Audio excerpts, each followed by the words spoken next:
Okay, here's a little little walk and talk around my Surly Troll, which is my bike for all seasons. A couple of years ago I started thinking more seriously about having a bike that would sort of do it all. I had 10 bikes at the time in my cycling stable. I was thinking to myself, this is silly. I've now got it down to 2 bikes that I use regularly. That's this one and my cargo bike, which I normally use for work, but I don't have the dog with me today, so we've got the Surly Troll out. This bike, although it's got drop handlebars on it, is used predominantly as a mountain bike, hence the mud that you can see.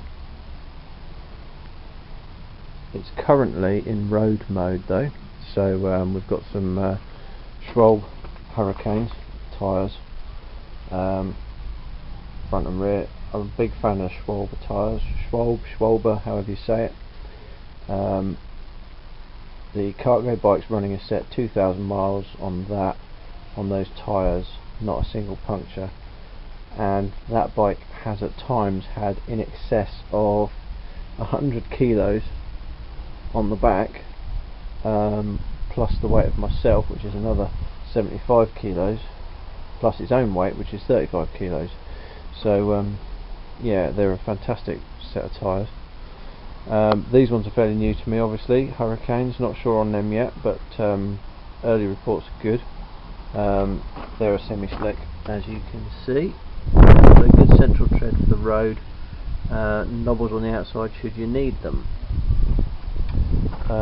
Gears on this bike, I went for a 9-speed setup, or 27, and I went for the Ultegra bar end shifters, which meant I could use Tektro specific V-brake levers, but I've actually got them mated to cable discs, which are the Avid BB7s. The reason I went for that setup is because when I'm sort of touring, I don't have any cables coming out here and here on the brakes, which would affect putting a bar bag on, would prevent me from putting a bar bag on. So with this setup, I can use them as a bar bag.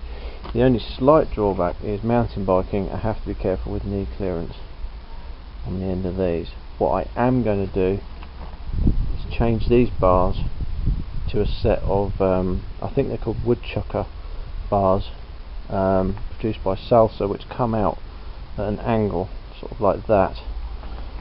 Give me a wider, more space for there, still a shallow drop.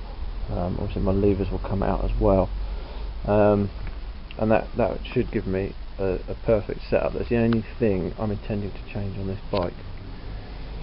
So 9-speed these days, when I built this, sort of limits you a little bit to either old stock or new Alivio rear mech, but don't be fooled by it. It's fantastic. Don't be a bike snob. It's a fantastic working bit of kit.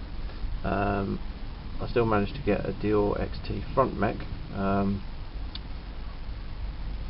that's fine. Actually, there's one other thing I will change for longevity. When this chain set, which I already had, when that wears out, excuse me, I'm all over the place here, I'm going to replace that with what would be regarded as an old school internal bottom bracket, because the external bottom brackets are shit from a longevity point of view, and the only reason that Shimano make them is because they get to sell more bits. I'm convinced of that. Okay, they're lighter, but they just don't last. Put an internal bottom bracket on, you could get 5,000 miles out of it easily. Put one of these on, you're going to be lucky if you get 1,000 on. So there we go. Yeah, saddle. Look at that. It says plush there. I don't even read that. Plush. Big and comfy. Cut out. Velo plush. That's about a £15 saddle. That is the most comfortable saddle, both of my bikes. If you're not sure about them, the Avid BB7s are an absolutely fantastic brake, to the point that I don't have hydraulic brakes anymore, I've converted both the bikes to these. It's simple to maintain, really easy to set up. You can get the parts, if you snap a cable or something silly like that, you can get the parts in any bike shop, you know, and you could do that anywhere in the world, or you could carry the parts with you to get yourself out of trouble. So I would say they are as good as a hydraulic brake. Took this bike to, as its first sort of shakedown ride, took it to Coed Brennan with my mountain bike club. All that was different there were, obviously it didn't have the racks on it, it didn't have the mud guards on it, and it had a different set of tyres on it. At the time it had a Brooks saddle on it, but other than that it was exactly as it is here. No suspension, nothing, still the drop handlebars, bar end shifters, etc. All of that setup was exactly the same. And the disc brakes, one of the guys in the club, in the car park, said, "Oh, cable discs, good luck." Yeah, he didn't know what he was talking about. That's the perception. But the BB7s, Avid BB7s, are a fantastic disc and performed flawlessly. Also, suspension, whilst it's a very nice, comfortable thing to have, it doesn't make you a better rider. So the Beast at Coed Brennan and all the routes we rode over that weekend were all perfectly rideable on this bike, and it coped with them without any trouble at all. And actually it was more comfortable than I expected. So there we go. That is my Surly Troll.